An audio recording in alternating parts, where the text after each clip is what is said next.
my dream. Like no judgment and everyone can feel like they are loved. Build a word that's use opinion, but I think it's really hard to achieve in my life. In high school, I was really lost. Everyone's asking me, what do you want to do? And I don't even have a dream. Yet. I've always wanted to see more of the world. I want to live a life outside. I think it's also the society back home. I felt like I want to be somewhere where nobody is going to be constantly watching me.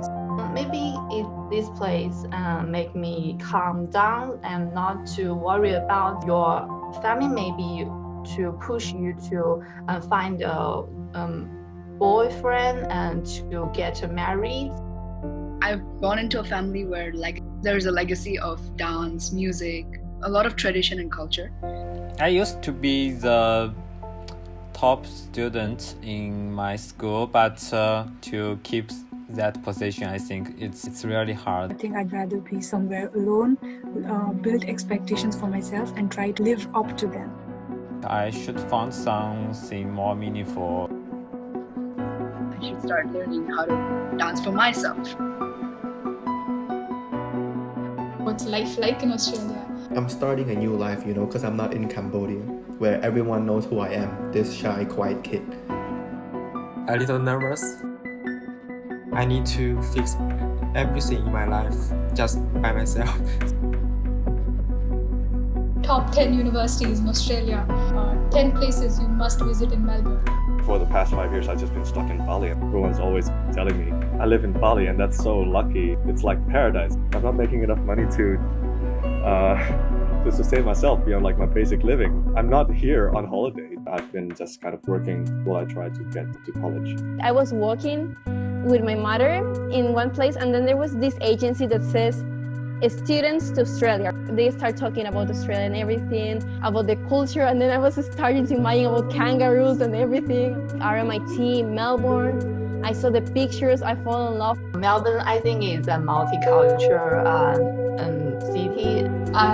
That really made me apply. My mom was like, are you sure you really want to go there because it's really far?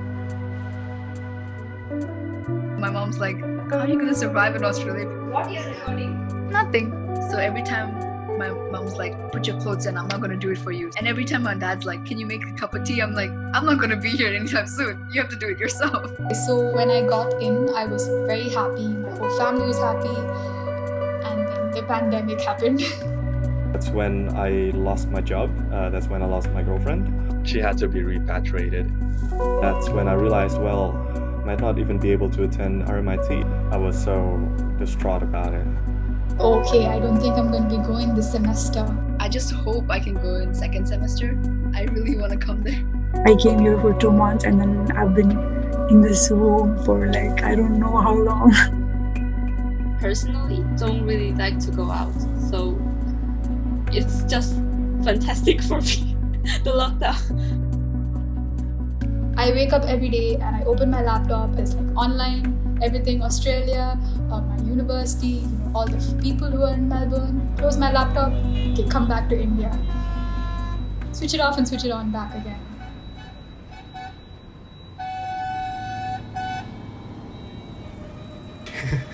One important thing for me is communication. Sometimes it's hard to me because I want to talk more with the local people. Go out and make friends, make friends with my roommate and my classmates like that. And when it starts, I just afraid of going so deep with the conversation. Of course, I will feel shy. Yeah, maybe they will think it's hard to talk with you. When I first come here, everyone just said very quick with a little strange accent. Hey, have you mate? How's it going? Like that. Actually, I'm not quite get what they are talking about. I just say, yeah. It's really embarrassing. Some abbreviates they used to chat with. The most interesting one I meet maybe the LMAO. that means laugh my ass off. Yeah. Excuse me, sir.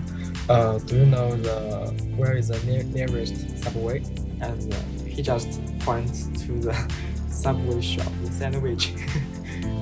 One day, I walk in train station. A man suddenly rushed into my side and shouts outside my ear, and I feel so afraid. And I can't understand why there have many different cultures person come to their hometown. Actually, it reminds me of people cannot refuse the other culture because this land and the original belonger is the original people. I think actually this land belongs to the Aboriginal people. When I told my mom that I want to go outside to study, she always told me that you're going to have to get good grades. Otherwise, you are not going to be able to get scholarship and we won't be able to afford the full fee. So I really had to study really hard.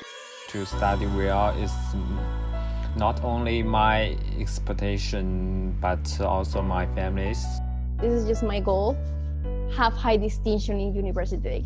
I should pay off that and should be less than too proud of me. One of my first scores in one of my subjects was like really low.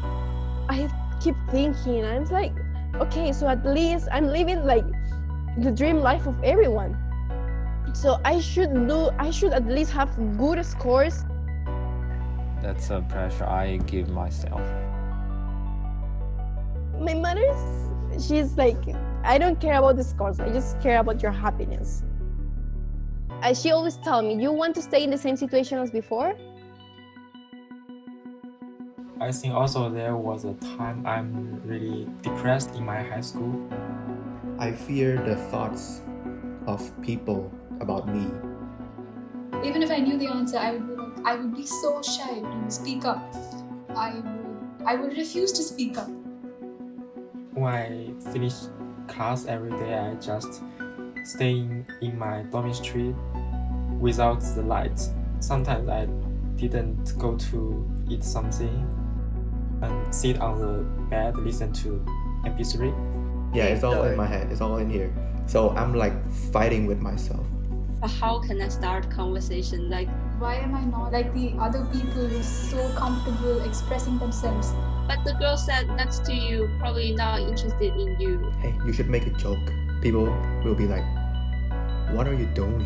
It's not weird, okay?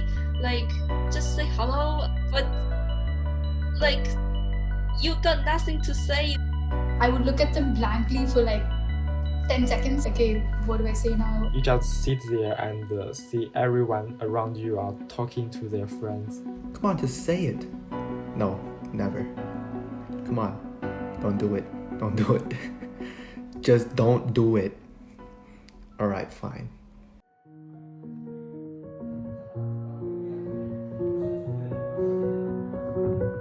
I literally grew up with my friends because I was in a school board. They were my family growing up. Family is the only thing I could call home. Externally, everything was perfect, even though there can be nothing perfect. Whose use is like so perfect, right? It's very hard to tell them. It isn't what I thought it was. I didn't know what to do. I need to keep some distance from my family. 2015 October, like 3 months after I graduated, my mom passed away in October. She was a single mother. You know the feeling when you lost someone, or like when you lose a part of you? So I went through this really dark mental state.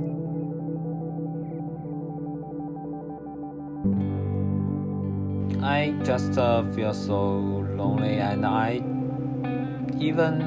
can't feel my existence. Like, you know how in those movies where one person just walks slowly and then everything else is just zoom? Those times I thought I was not good enough. During depression, all my interests just lost. I can't read, I can't write, so it's really like suffering for me. Everything is just so rotten. Literally nothing I can do. So I just felt like wanting to, go away. I had all these dreams and goals and aspirations, and now I'm just pounding on the doors and trying to get out. Just furious at myself for not being able to do so. And what am I doing here? Why am I here? Just hang out there. Don't do anything bad. You are strong enough later to conquer all the bad things. Seeing my mom cry was the turning point of my life, because she knew that I needed her during that time that I was low. My mom always do the best we're not a rich family at all. Just to afford my life here. Oof, just seeing your parents cry is a lot of emotions, and that's when I stood up and was like, no, I'm gonna do it better. At some point, I did get happier and willing to try again. I think I'm all the more thankful for all these years trying to get out of here and trying to get into college. And now that I'm in one, I really want to do well. Depression to me is more like a long walk with myself. The light just shining through the window, and some small animals, many kind of animals come in, sit with him on the bed, and they drag him out of the room. I'm in a beautiful garden, so there are beautiful birds. So these are birds, and there's a river next to me. It's a beautiful river next to me, and there are a lot of flowers, and there are parrots. So there are parrots everywhere, and then I see.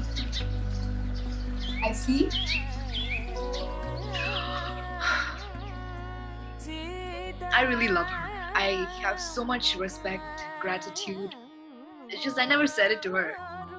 I still don't know how to say. Although I lost 2 years or 3 years of youth, I think it's quite a treasured experience for me. It's very healing having a secret garden. When they came to a lake in the middle of the forest, and there he found that there was many people gathering there, singing, dancing, to have some barbecues. I decided to just join this volunteering, and I feel really nice there because there are also other students like me. Being on my own, doing my own thing, like having nobody to bother me. It's fun. Don't just follow the standard the society give you. She never pushed me, she never forced me to do anything. Is that really what you want? If you don't like doing it, don't do it. Do something else.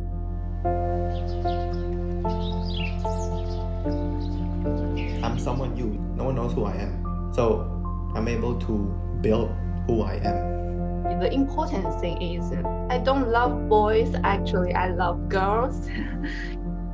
I'm realizing a lot today as I speak. Me wanting to be a psychologist because of my past experiences.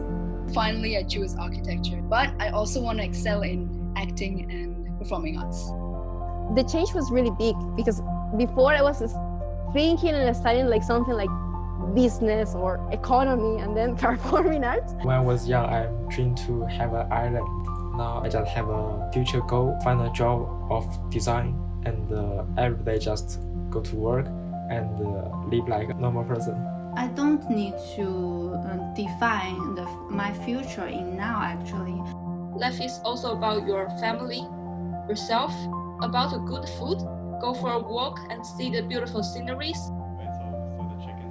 What I really want to do in the future is I want to set up a program, something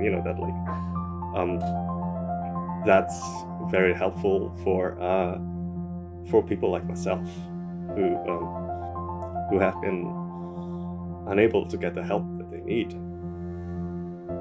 and that's what I want to do with my degree. Coming here is sort of allowing me to start over again. And that's where I am right now. The Wominjinka means the Aboriginal word, yeah.